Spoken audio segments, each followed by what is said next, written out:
episode 2 ng aming Hong Kong Macau Travel. Sa videong ito, pupunta naman tayo ng Ngongping Village. Sasakay tayo sa kanilang cable car. Ito kasi ang pinakamadaling transportation at magandang experience na rin lalo na sa mga turista. Susubukan din nating mag-trail ng konti lang. Pupunta tayo sa view deck via Lantau Trail. Mag-iikot na din tayo sa mga spot like mga temple at giant Buddha.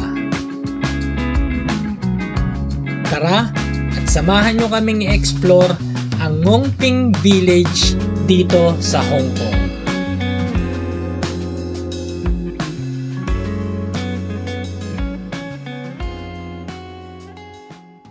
Good morning mga kapatid, day 3 na namin dito sa Hong Kong. At kasama ko si Kuya Igo, si Baby JJ, sa si Mami naliligo na. Ngayong araw ay babiyahe tayo going to Ngongping. Maaga kami aalis kasi doon na kami magbe-breakfast. Tapos after nun, free time lang kung ano yung gusto namin gawin, pero for sure baka mag-stay kami ron hanggang hapon kasi minsan lang tayo makapunta sa ganitong lugar. I-experience na natin ang todo. Ito yung view naman from sa hotel na pinag-stayan namin. Ayan lang yung kalsada, tapos ayan yung entrance, tapos ayan, kita mo yung bundok, tapos may mga naglalaki ang mga condo rito. Since nakaligo na ako, baba muna ako, papakita ko sa inyo yung ganda nung view nung hotel. Kasi dagat yung kabila, para maipakita ko sa inyo. Ito yung view ng dagat nila dito sa hotel. Doon lang tayo sa may smoking area nila. Itong kahabaan na to, yung nilalakaran ko, hanggang dun. Pwede kang mag-smoke dyan. Tapos meron din silang smoking area sa may unahan, sa may entrance. Pero ito kasi mas maganda rito kasi may view ng dagat. Tapos dyan sa tulay na yan, dyan kami dumaan nung galing kami ng airport papunta rito sa hotel. Hindi ko masyado tanda yung pangalan ng hotel namin kasi hindi naman ako yung nagkasikaso nito. Grand Bay View Hotel yata yung pangalan. Pero mamaya check natin.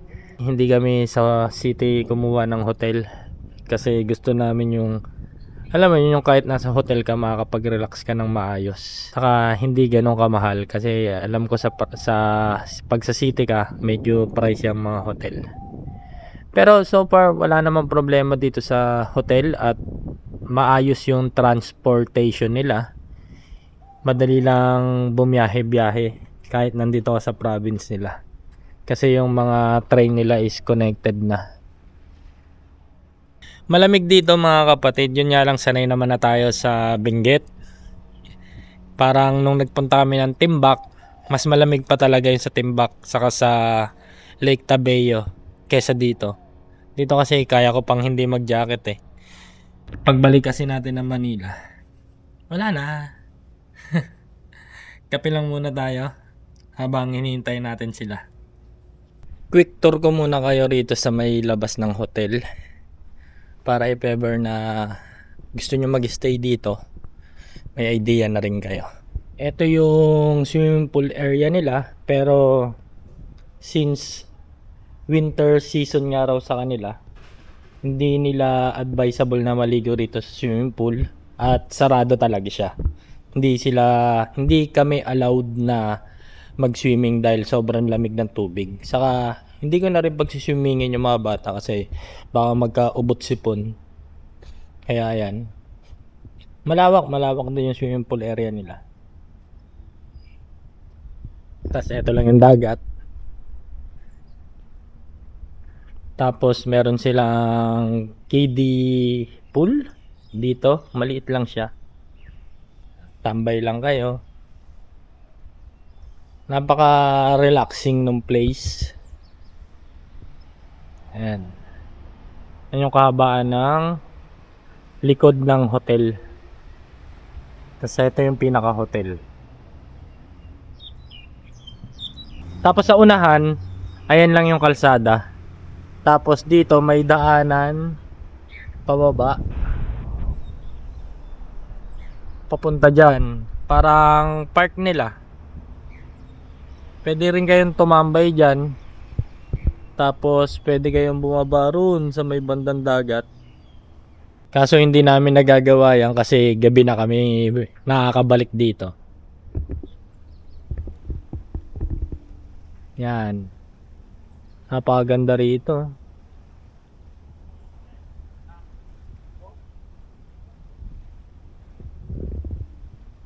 Nung unang punta namin dito sa Hong Kong, sa may city kami nag-book ng hotel accommodation. Yun nga lang, walang gantong view gaya ng meron tayo ngayon. Pero ang advantage naman pag sa city ka, maraming mga convenience store, tas pwede ka ring, marami ring mga kainan. Lalo na sa gabi, madali ka makakabili ng mga pagkain. Pero dito, expect nyo na walang tindahan. Or kung may convenience store man, siguro around 20 minutes na maglalakad ka. Kaya ang ginagawa namin, before kami makarating dito sa hotel, bumibili na kami ng kung ano man yung makakain namin na gusto namin sa city. Tapos dito na lang namin kinakain sa room. Meron din naman silang restaurant dito, pero yun nga, may hindi namin masyadong gusto yung pagkain nila. Hindi dahil sa hindi masarap Masarap naman siya kasi nasa hotel. Yun nga lang, marami kasing choices kapag sa may city kami bumili ng pagkain. Pero kagabi, since nagugutom na talaga yung mga bata, nagtry ako bumili ng pagkain dito sa hotel. Goods naman yung pagkain, nagustuhan naman ng mga bata. Balik na tayo sa may room natin. Tingnan natin kung nakaayos na sila lahat. Tapos, let's go na. Dito na ulit kami sa Shenzhen 1 Terminal. At dito naman kami lagi nag-e-entry kapag nagtutur kami. Etong way na gagawin namin ngayon, same lang siya ng way ng pa Disneyland.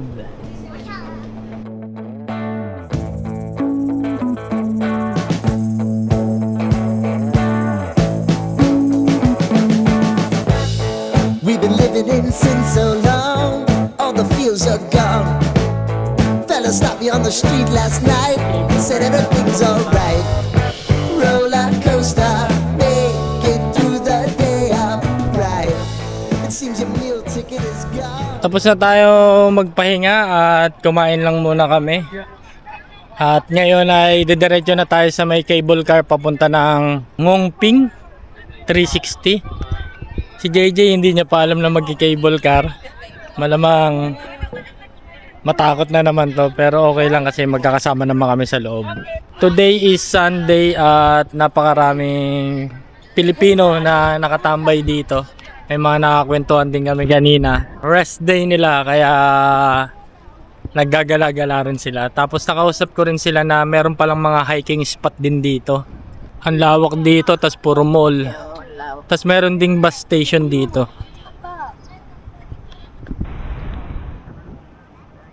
Papunta na tayo dun sa sakayan ng cable car. Let's go, let's go. Imagine something better, yeah, right. Now you're cooking on high heat in the middle of the street. Roller coaster, take me to a better time. Let's go. All sing your high line with the roller coaster of life. Yeah. It's time to all choose your timeline on the roller coaster of life. Oh. Jay, takot ka ba, Jay? Si JJ may takot sa heights, kaya ganyan. Nandito na tayo ngayon tumatawid sa gitna ng dagat. Pwede Oh. ba tumayo? Ayan yung sa may likod, doon tayo nang galing. Sabi ng Doon. mama. Doon tayo nang galing. Sabi ng mama. Tapos, ayan. Tapos, ayan lang yung airport. Malapit lang siya sa airport. Tapos, may mga view ng bundok. Tapos, dito tayo, packet na tayo sa taas. Easily forget how to place your bet. When everyday life gets you down, you gotta steal the crown. Got to own it. Don't bitch and moan about it, please. God forbid you scrape your knees, and it's nothing to sneeze at. Oh, I've told you over and over again. You gotta get both hands around it and make your own plans. Roller coaster, it's taking over. It's about time. Oh, sing your high line on the roller coaster of life. You've got to all choose your timeline with the roller coaster of life. Roller coaster.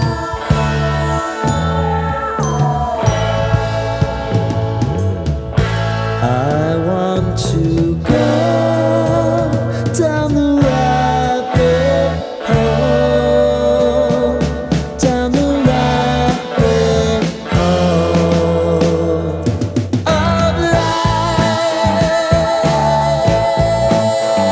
life. And now it's about to leave. Oh, roller coaster.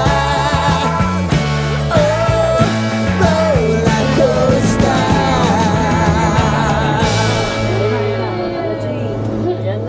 May multo dito, Jay. Okay, tapos na ang ating adventure sa cable car. Dito na kami sa may Ngongping Village at medyo malamig since maaga pa at nasa taas na rin tayo ng bundok. Pagbaba nyo from cable car sa may exit, merong booth at may mga staff na naghihintay at ipapakita sa inyo yung picture nyo. Pipicturean kasi kayo sa may cable car pagsakay nyo. Nasa 300 Hong Kong dollars ata yung price niya. Depende sa inyo kung bibilin nyo or hindi. Pero sa case namin, hindi na namin binili. Meron din kayong madadaan ng shop ng mga laruan at mga souvenirs na rin. Yun, kita na rito yung Buddha. Grabe yung bundok na yun, ang taas oh. Napakaganda, maaliwalas, malinis, at sobrang natuwa ako sa kapaligiran na nakikita ko. Akalain mong may ganito sa taas ng bundok. Sa puntong ito, nagpapabili si JJ ng laruan kasi may nakita siya at nagustuhan dun sa shop na dinaanan namin. Sinabihan ko na lang siya na mamaya bibilang ko siya pag uwi at nakinig naman. Hindi mawawala sa mga gala ang picture taking. Itong mga litratong ito ang magpapaalala sa iyo ng mga masasayang experience kasama ang pamilya. Napakaganda rito at sobrang linis. Tapos yung weather, malamig. Ito yung nagustuhan ko talaga dito sa lugar na to. Feeling ko nasa nature pa rin tayo kasi more on mountains. Tapos parang nasa Benguet feels siya, malamig. Tapos yung sa likod ko, ayan o, mga bundok oh. Tapos ito, ayan, bundok. Napakaganda. Since kakain pa naman sila at nag-breakfast naman na ako, tatry kong umakyat dun sa viewing deck nila. Hindi ko na rin sila sinama kahit si Kuya Iko ba mamaya is mapagod. Hindi ko kasi alam kung ilang minuto yung trail pero ginaganahan ako eh. Basta pag nakakita tayo ng nature, Papatusin natin yan. Hinahanap na tayo ng nature eh. Dito tayo ngayon sa may Lantau Trail. Papunta na Ngongping Viewing Platform. Let's go!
Hingal.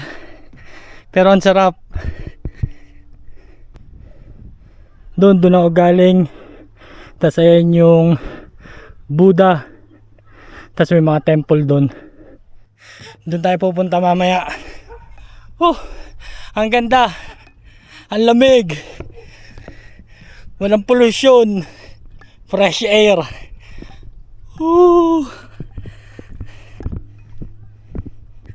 Dito na tayo mga kapatid sa kanilang view deck.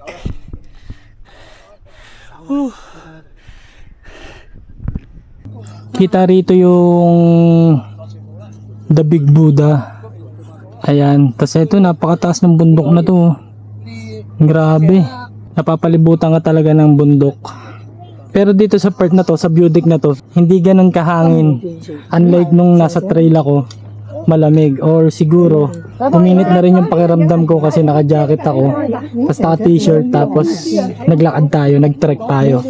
Kaya medyo pinagpawisan tayo. Pero all goods. Kasi worth it puntahan tong lugar na to. Panalo. Lalo na yun sa mga may hilig sa nature. Eto, the best sa inyo to. Napakaganda mga kapatid. Kung mag-Hong Kong kayo, isama nyo sa bucket list nyo tong Ngongping. Panalo.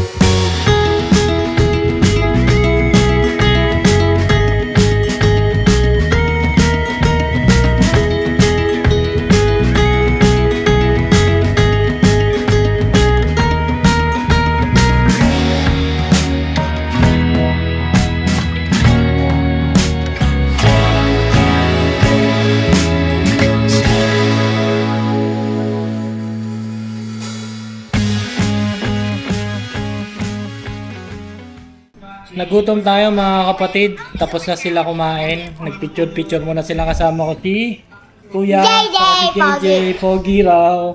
Kain muna tayo. Nandito kami sa may Indian restaurant. Umorder kami ng parata.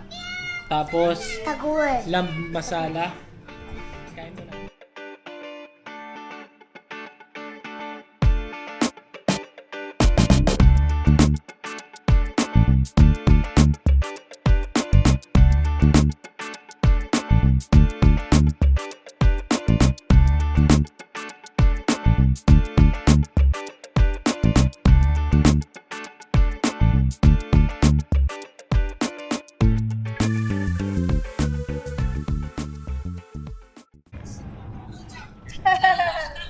Tapos na tayo kumain at paakyat na tayo sa may The Great Buddha. Si Baby JJ natalisod kaya medyo ano siya, may gas-gas lang naman yung uso. Punta na tayo sa Great Buddha, tingnan natin kung sino yung mga aakyat. Let's go.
Dito na tayo sa may taas ng Giant Buddha.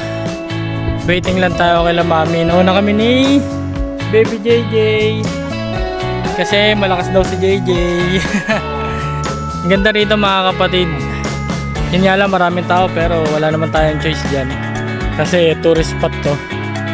Kaya tara, ibuti natin to. Tapos para mapakita ko sa inyo kung ano yung mga pwedeng makita dito sa taas.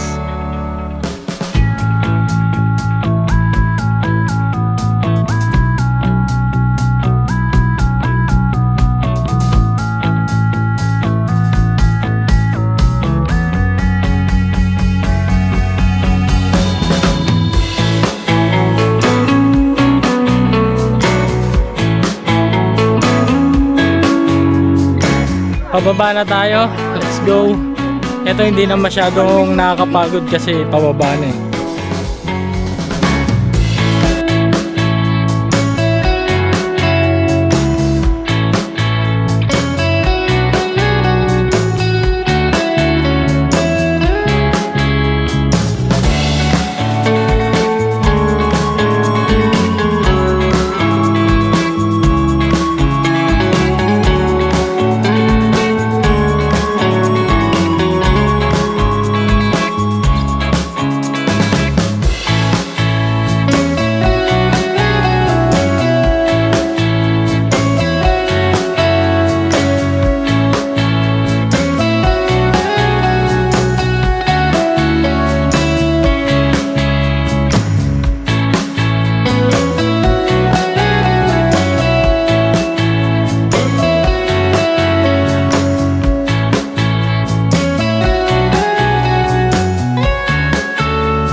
Tapos na kami sa monastery or temple.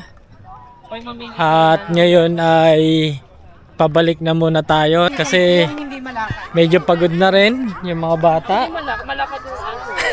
Si kuya, paano yung pagod?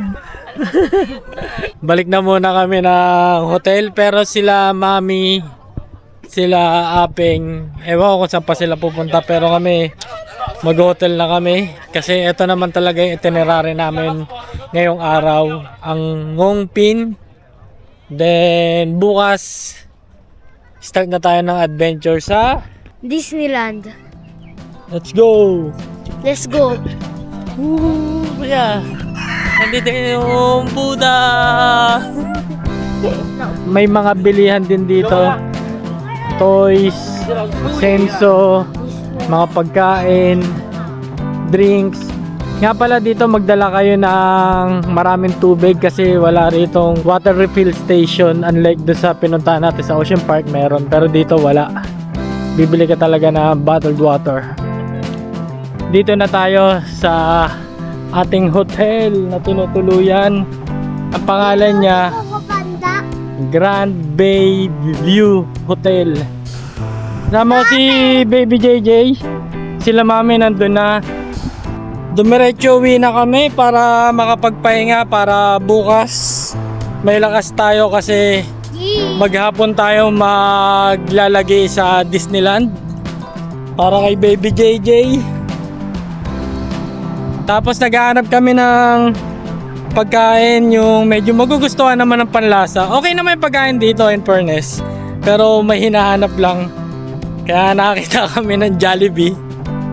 Bumili na kami ng Jollibee. Teka lang. Maraming gutom eh. Teka lang da. Ano? Ano na sila mami? Ayun oh. Kala ko pulayos na. Naghanap lang kami ng Filipino food. Buti na lang may nakita kami. Kaya yun, Jollibee! napabili na kami. May nakitang kaming Jollibee. Kaya tara, punta na tayo ng room namin. Update ko na lang kayo mamaya.